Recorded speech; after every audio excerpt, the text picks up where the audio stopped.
Tu vois, maintenant, t'es rempli de rêves, t'as un gamin qui est sur sa chaise, qui est jeune, qui a encore tout son temps devant soi. T'es, t'es peut-être encore au lycée, tu vois.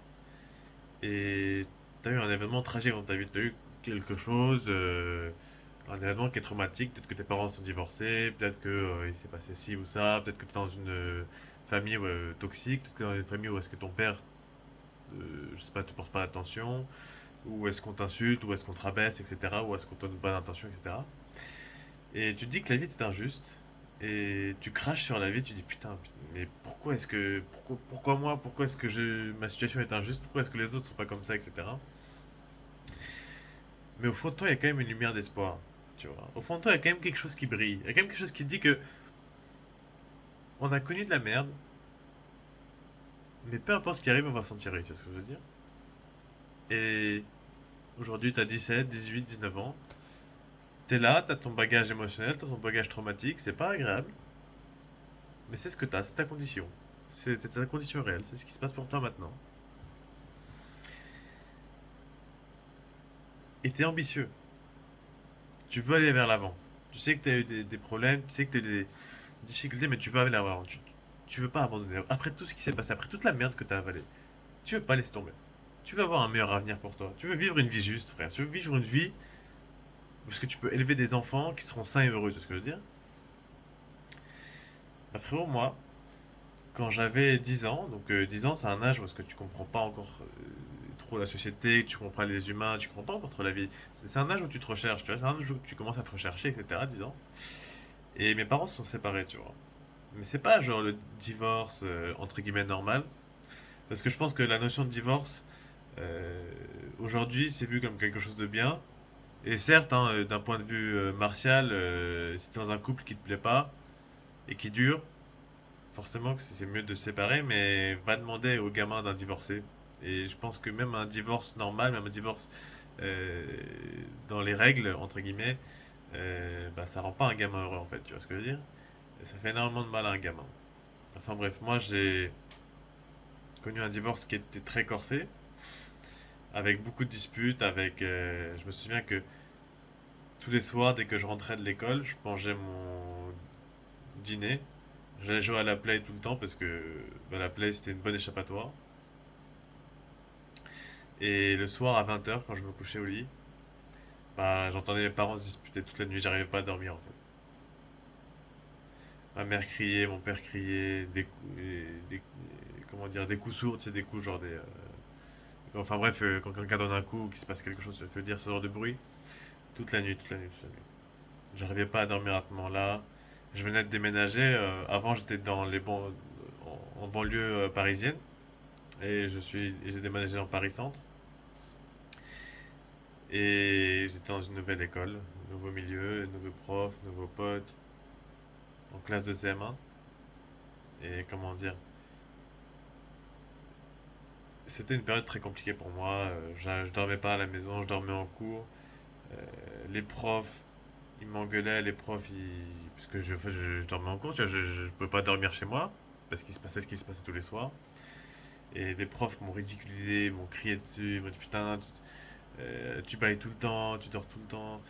Franchement, je te jure, les profs, s'il y a un truc que je déteste bien au plus au monde, frère, c'est les profs d'éducation nationale. J'aime pas cette merde-là. Et enfin, tout ce qu'ils m'ont fait, c'est pas pour insulter des gens, juste pour les insulter, mais merde, quand j'étais au plus bas de ma vie, tout ce qu'ils m'ont fait subir à un pauvre gamin de 10 ans, comment tu peux gueuler sur un gamin de 10 ans tous les jours, quoi, je veux dire, merde. Genre, tu veux bien que le gamin il est mal, tu veux bien que le gamin il est fatigué tous les jours, tu sais ce que je veux dire? S'il est fatigué un jour ou deux, je comprends que tu l'engueules parce que le mec il dort dans ton cours, mais s'il dort tous les jours, frère, c'est que le gamin il a un problème, non? Et tu lui gueules dessus, frère. Et et devant tout le monde, tu ridiculises, et devant tout le monde, tu lui mets la honte, ce qui fait que, bah, en fait, pendant les prochaines 30 à 40 années de sa vie, voire même tout le temps, en fait, jusqu'à sa mort, tu vois, il aura des problèmes de confiance en soi, il aura des manques de confiance en soi, il aura des manques de valeur, il aura des manques d'estime de soi, en fait. Tu vois ce que je veux dire? Il aura des manques de respect pour soi. À cause de toi, tu vois ce que je veux dire? C'est pas pour insulter une profession pour l'insulter, c'est juste que, bah, il y a des gens qui la pratiquent et qui, franchement, c'est. Va te faire foutre. Tu vois, genre, franchement, ces gens-là qui m'ont ridiculisé, ces profs-là qui m'ont ridiculisé devant tout le monde, qui m'ont engueulé tous les jours parce que je dormais, parce que j'arrivais pas à dormir, parce que j'étais pas efficient en cours, parce que bah vas-y, chez moi c'était compliqué. j'arrive en cours, on me gueule dessus. Et en plus, enfin, je veux dire, voilà, juste tu vois, de bouffer ça, connard de prof de. Connasse de prof de CM1, connasse de prof de CM2, tu vois. Parce que je veux dire, bande de grosses putes, tu vois ce que je veux dire. Et enfin bref, insulte à part, tu vois, genre, bah, j'ai vécu ma CM1, CM2 comme ça, et puis je suis arrivé au lycée, en sixième, et en sixième, c'est là où mes parents sont finalement bah, séparés, entre guillemets séparés, dans le sens où mon père et ma mère vivent dans une maison séparée, tu vois ce que je veux dire. Mais pendant ce temps-là, pendant un an et demi, bah, j'entendais ma mère se faire taper dessus le soir, et je chialais.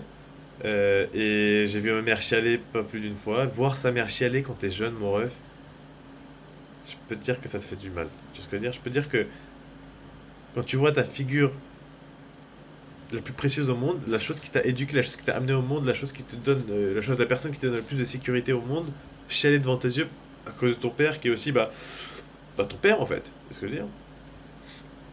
Bah franchement, tu vois, quand t'as un gamin et que t'as 10 ans et que t'es dans un nouvel environnement et que tu vas te refaire tes potes et que les profs te gueulent dessus, tu vois. Bah franchement, tu comprends rien. Ton cerveau comprend rien non plus. Tu vois ce que je veux dire?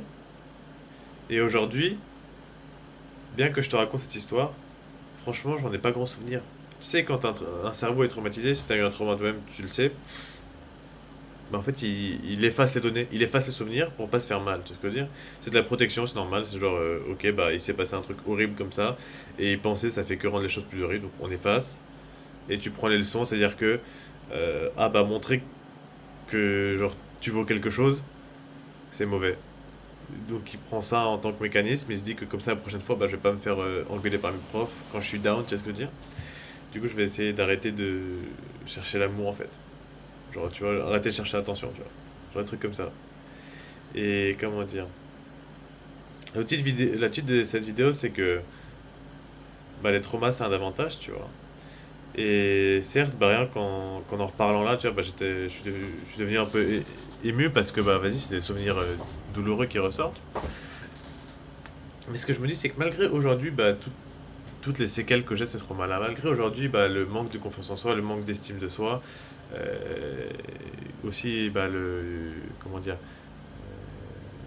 la, la- la critique de soi énorme, parce que quand t'es traumatisé, frère, c'est comme si tout ce que tu faisais, frère, t'avais une personne à l'intérieur de toi, une personne mais super sévère, tu vois, qui à chaque fois que tu fais quelque chose, même si c'est une petite erreur, tu vois, il te traite de sous-merde, c'est comme si t'avais fait la pire erreur du monde, c'est comme si t'avais vécu enfin, c'est comme si t'avais raté ta vie, tu vois ce que je veux dire, à chaque fois que tu fais un truc. Genre, rien que d'y penser, genre, t'as des gens qui ont vécu heureusement dans une famille heureuse, et genre, quand ils font une erreur, ils se sentent pas mal, tu vois. Genre, enfin, quand ils font une erreur, ils se sentent pas comme si c'était la fin du monde, comme s'ils avaient raté leur vie, tu vois ce que je veux dire. Et ça, t'es là, t'es en mode, ah ouais, putain, bien le truc, tu vois. Mais ce que je veux dire, c'est que en contrepartie, parce qu'il y a une contrepartie, tu vois les choses d'une manière plus profonde en fait. C'est comme si, comment dire, c'est comme si ta vie gagne une dimension en plus, dans le sens où, bah, tu vois les gens normaux, les gens qui n'ont pas eu de trauma, les gens qui n'ont pas eu trop de difficultés dans leur vie, et je veux dire, il y a un côté où c'est tant mieux, parce que, bah, vas-y, t'as pas envie que tout le monde ait des difficultés, et les difficultés, bah, dans le sens, c'est des difficultés, donc c'est pas ouf à avoir. Mais quand t'as eu des difficultés comme ça quand t'étais gamin, frère, et que tu vois une personne qui stresse parce qu'elle a raté son train, qui stresse parce qu'elle a pas fait ses devoirs, qui stresse parce qu'elle a interrogé à l'oral, qui stresse parce qu'elle n'arrive pas à parler à quelqu'un d'autre, t'es là, t'es en mode, mais, hein? Tu te fous de ma gueule, c'est pour ça que t'es triste? Tu sais ce que je veux dire? T'es là, t'es en mode presque, mais, mon ref, oh, je veux dire, merde, genre t'as pas vu ta mère chialer devant toi pendant une année entière, genre, what the fuck? Merde quoi, tu sais ce que je veux dire? Et c'est là que, en fait, bah, quand je suis rentré dans ma vie adulte, frère, quand je suis allé au Japon tout seul à 18 ans, je me sépare de mes parents, je me sépare de deux potes que je connais, tu vois. Bah, je suis allé parler à d'autres gens que je connaissais pas facile. Je suis allé faire des expériences nouvelles que j'avais très peur de faire facile. Bah, parce que j'ai vécu bien pire dans ma vie, en fait. Genre, aller parler à quelqu'un de nouveau quand t'es dans un nouveau pays et que t'as aucun pote et qu'il faut que tu t'en fasses. Bah, franchement, c'est pas si compliqué que ça, hein. Comparé à se taper une année où est-ce que tu entends tes deux figures, tes deux humains les plus importants se bagarrer, se crier dessus, se frapper, etc. pendant un an, et tu compares ça à juste se faire des potes dans un pays étranger, bah frérot, se faire des potes dans un pays étranger, c'est le doigt dans le nez, frère. T'es là, t'es en mode, bah, hein, frérot? Genre, tu sais, moi, à chaque fois, Ça me cringe les mecs qui sont là depuis 1 an, 2 ans, 3 ans, 5 ans, 10 ans. J'en ai vu de toutes les sortes, hein. Des Français qui sont là depuis 1 an, 5 ans, 10 ans, tu vois, au Japon, qui sont installés, qui vivent au Japon, qui ont un boulot au Japon et qui parlent pas japonais. Genre, je trouve que c'est tellement la honte, enfin, en mode, frère, t'es à quel point une sous-mère, genre, tu t'es fait aucun pote japonais, tu sais ce que je veux dire. Qu'est-ce que t'es venu faire là, en fait? C'est là où tu te dis que, bah, le moment où est-ce que t'as été traumatisé, le moment où est-ce que t'as reçu un trauma, tu vois, bah, c'est vraiment un gros avantage dans ce sens-là parce que tu tankes beaucoup plus que les autres, tu vois ce que je veux dire. Genre, s'il arrive une merde, un mec qui a une vie sans trop de difficultés, une mec qui a une vie plutôt à l'aise, une mec qui a une vie saine, entre guillemets, bah, elle va beaucoup plus vite s'effondrer, elle va beaucoup plus vite perdre son sang-froid que toi. Toi, t'es là, t'es en mode, ah bah, pas grave, tu vois. Genre, imagine, tu te fais refuser ton université alors que, bah, vas-y, c'était ta dernière université, etc. Bah, frérot, ça fait mal, mais t'es là en mode, bah, franchement, j'ai vécu pire et j'ai survécu, tu vois. Alors qu'un mec qui a peu de difficultés dans sa vie, un mec qui a toujours, qui l'a toujours eu facile, tu sais ce que je veux dire, et ben, dans tous ces états, il fait oh putain, première fois que j'ai un mauvais feedback, première fois que j'ai une expérience négative, qu'est-ce que je fais, comment je fais? Et là, t'es en mode hein? Tu sais ce que je veux dire? Et finalement, t'as aussi comment dire, c'est cette dimension qui se rajoute en plus, genre t'es plus sensible aux choses, parce que genre t'apprécies plus la beauté quand tu la vois, tu sais ce que je veux dire? Genre tu vois, t'es là, tu vois les SDF, tu vois des gens qui galèrent sa mère dans la vie, t'es là, tu te dis en mode putain. En fait, tu comprends à quel point le mec galère, tu comprends à quel point t'as certaines personnes qui branlent rien et qui se vendent de tout, et tant t'as d'autres personnes qui s'arrachent sa mère mais qui se vendent de rien, tu sais ce que je veux dire? Tu commences à comprendre la vraie valeur des gens, tu commences à comprendre l'envers du décor en fait. Dans le sens où, bah voilà quoi, tu, com- tu commences à bien mieux analyser les gens en fait. Je trouve que tu vois, genre j'ai pas de mal du tout à savoir si genre t'as un tel, c'est un mec qui sait que se vanter et qui prend rien, tu vois. Ou par exemple, aussi frérot, bah quand tu combines cette dureté, parce que t'as vécu quelque chose d'horrible et que t'es capable d'encaisser, avec la sensibilité du fait que t'es capable d'analyser les choses de manière plus profonde parce que tu connais mieux, entre guillemets, la psychologie humaine, enfin t'as vu le côté horrible de l'humain, du coup comment dire, t'envisages mieux la capacité d'un humain, c'est ce que je veux dire, parce que t'as vu ses côtés horribles. Ça fait qu'aussi que, bah, quand tu vois une personne toxique, quand tu sens que t'as un ami qui est pas avec toi, tu vois ce que je veux dire? Parce qu'un ami, frérot, soit il est à 100% avec toi, soit il ne l'est pas. Tu vois ce que je veux dire? Et si tu vois ces gens-là, si tu vois des amis toxiques et qui serait mieux de plus interagir avec eux, bah je veux dire, tu les jettes comme ça en fait. Genre, je sais, ouais, je viens de dire jette, c'est un humain, etc. Mais frérot, genre, s'il y a quelqu'un qui t'aide pas dans la vie, s'il y a quelqu'un qui te met des barrières encore plus dans la vie, qui est déjà la vie, c'est une chose compliquée, la vie, c'est quelque chose de très difficile, tu vois. S'il y a quelqu'un qui est là dans le même chemin que toi et qui t'aide pas, frérot, il est ton ennemi. Il est ton ennemi. Si c'est pas un mec qui t'aide à courir, il te ralentit. Ok? Et donc, une fois que t'as la dureté pour bah, juste le balancer, tu dis en mode bah oh bah peut-être que c'est triste, peut-être que la meuf à qui je parlais et elle était toxique, bah peut-être que de plus lui parler ça va lui faire un peu mal pendant une semaine, mais t'es là en mode salope, j'en ai rien à foutre en fait, que tu sois un peu triste une semaine, que le mec il soit un peu triste une semaine, parce que bah vas-y frérot il a perdu un pote, etc. J'en ai rien à foutre frère. Si le prix c'est de décevoir une personne pendant une semaine au lieu de pas bah, au lieu de pas tomber en dépression, au lieu de pas genre comment dire se faire abandonner par quelqu'un d'autre, au lieu de pas se faire trahir par quelqu'un d'autre, tu vois ce que je veux dire? Genre merde quoi. On se fait tellement chier dessus par la vie que mais défends-toi un minimum en fait. Tu vois, t'as des moments en fait on se défend pas assez, tu vois ce que je veux dire? Genre t'es là, t'as des gens qui te bouffent vivant, t'as des gens qui te dévorent, frère, t'as des gens qui te demandent de l'argent, t'as des gens qui te demandent ton temps, t'as des gens qui te demandent ça et ci, t'as des gens qui te demandent de faire des choses et qui te rendent rien en retour, frère, mais jette-les, frère. On te chie déjà tellement sur la vie, faut que tu sois de ton côté. Il y a personne qui sera de ton côté, frère. Il y a personne. La vérité, frère, c'est que t'es seul dans le monde, frère. Il y a personne pour toi. Il y a personne pour toi. Même tes meilleurs potes, frérot. Même ton meilleur pote, tu penses que tu pourrais vivre avec lui, etc., frérot. Fais bien attention parce que le jour où il pourra tenir un bénéfice de toi en détruisant, frérot, il y a de grandes chances qu'il le fasse. Tu vois ce que je veux dire? Il y a personne pour toi dans ce monde-là. C'est très rare les amis qui sont à 100% envers toi. Tu vois ce que je veux dire? Moi, j'ai eu de la chance d'avoir trouvé un ami, tu vois, qui est vraiment à fond pour moi. Tu sais ce que je veux dire? Un mec qui, genre, tu vois, qui pense pour moi, qui est là en mode, bah, qui me contacte une semaine après qu'on s'est rencontrés. Il dit, attends, mais tu sais, le truc dont tu m'as parlé la dernière fois, bah, j'y ai repensé et je pense que peut-être que si tu fais ça et ça pourrait mieux aller, tu vois. Genre, si tu retrouves pas ce genre de mec-là, frérot, tout le reste, tout le reste, c'est des ennemis, frère. Tout le reste, c'est des gens qui attendent de te dévorer vivant. C'est comme, bon, petite allégorie meuf, tu vois, mais c'est comme les potes mecs des meufs. Dès le moment où ils peuvent la baiser, la meuf, ils la baisent, hein. Même si c'est ta meuf, même si elles savent qu'elle a un mec, hein. Bah, c'est pareil avec toi, en fait. C'est ce que je veux dire. Et je pense que le fait d'être traumatisé, le fait d'avoir cette dureté, le fait d'avoir cette profondeur d'analyse, ça fait que déjà tu comprends beaucoup mieux et beaucoup plus vite que les autres bah, qui t'as affaire. Est-ce que le mec est un ami ou un ennemi? Et puis t'as beaucoup plus de facilité à couper les ponts en fait. T'es là, t'es en mode ok, je m'en bats les couilles, dégage en fait. Frérot, t'es pas avec moi, t'es contre moi, dégage. Tu vois, c'est ça, c'est simple. Et, et aussi, t'as apprécié la beauté des choses. Dans le sens où je pense que la plupart des philosophes et la plupart des compositeurs sont des gens traumatisés.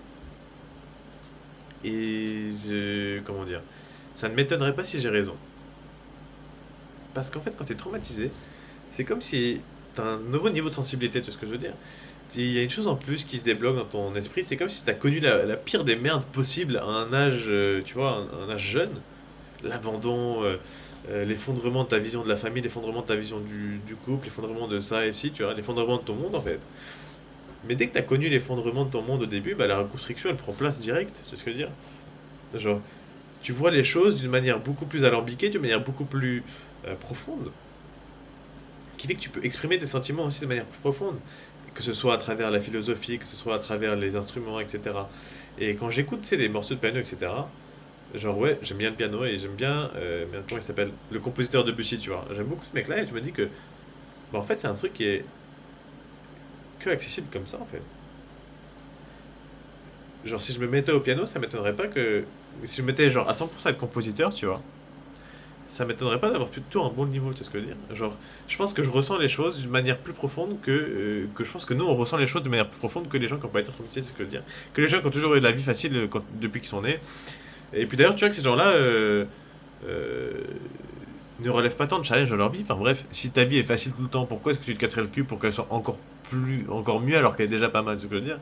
Alors que si ta vie pue la merde, je veux dire, même si t'as une assez de bonne situation, mais que t'as connu l'abandonnement, mais que t'as connu ci et ça, bah frérot, bien sûr que tu vas te donner corps et âme pour avoir une meilleure situation. Bien sûr que tu vas donner corps et âme pour avoir une femme qui a pas été comme ta mère, qui t'a pas abandonné, ou bien sûr que tu vas te mettre corps et âme pour que tes enfants ne manquent pas de nourriture, comme toi t'as manqué de nourriture tu vois, dans ton enfance. Tu vois ce que je veux dire? Bref, donc voilà, j'aimerais que, bah, frérot, si t'es comme moi et que t'as reçu un traumatisme dans ton enfance, je veux que tu te battes, je veux pas que tu abandonnes, je veux pas que tu te dises que merde c'est terminé, que pourquoi est-ce que c'est injuste. Oui, c'est injuste. La vérité c'est que c'est injuste et que t'as un mec qui a beaucoup moins de problèmes de santé que toi, beaucoup moins de problèmes de santé mentale que toi, qui vivra peut-être plus longtemps parce qu'il a pas été traumatisé dès l'enfance et son corps a pas connu d'intenses émotions négatives pendant une longue période d'années. Peut-être que nous, frérot, on va mourir un peu plus vite, une année ou deux. Mais j'ai envie de te dire un truc, frérot. La vie, c'est quelque chose qui vaut la peine d'être vécu, frérot. Dans mon aventure ici, de mon aventure depuis que je suis venu au Japon, oh frérot, je peux te dire que j'ai des moments où je voulais me foutre en l'air. Oh frérot, je peux dire que j'ai des moments où je me suis dit, mais putain, mais qu'est-ce que je fais de ma vie, frère? Pourquoi je suis ici alors que tous mes potes ils sont à Paris, en train de rentrer dans des bonnes universités? Moi, qu'est-ce que je fous là, moi? Putain, tu vois, j'ai envie de me foutre en l'air. Putain, j'ai pas d'amis, j'arrive pas à trouver une meuf, j'arrive plus à faire ci, à faire ça. Frérot, je te jure, la vie c'est un truc magnifique. La vie c'est un truc qui vaut la peine d'être vécu et c'est pour ça que te fous pas en l'air, frérot. Genre, tu peux te battre, tu peux te relever. C'est possible, frérot. Arrête de regarder ton téléphone, arrête de regarder Instagram, ça ne t'aide pas, ça ne t'a jamais aidé. Arrête de jouer aux jeux vidéo. Sors un livre, prends un livre pour soigner le trauma. Par exemple, j'aime beaucoup le livre Complex PTSD de P.T. Walker, je crois. C'est un très bon livre sur le trauma et sur le trauma de l'enfance, tu vois. Et prends un livre, lis ce livre-là et fais que ça de ta vie parce que, frérot, genre, une fois que tu commences à sonner, une fois que tu commences à mieux te comprendre, une fois que tu commences à méditer, une fois que tu commences à faire ton journal, etc., je te jure, la vie, elle devient vraiment beaucoup plus agréable. Elle devient encore plus agréable qu'un mec qui a eu facile dans sa vie, qui a rien dans sa vie, parce que je peux dire que frérot, moi, genre, maintenant, je suis dans un stade où je suis trop content avec moi-même. Genre, je sais pas, je me tape des fous rires le matin, je me tape des fous rires le soir quand je rentre. Je suis tout seul, frérot, je suis bien dans mon ambiance. Je m'adore, tu vois ce que je veux dire? Et je pense que peu importe la merde que tu as vécue dans ton enfance, peu importe ce qui s'est passé dans ta vie, frère, tu peux arriver à ce résultat-là. Donc franchement, n'abandonne pas. Et bisous. Je t'aime beaucoup.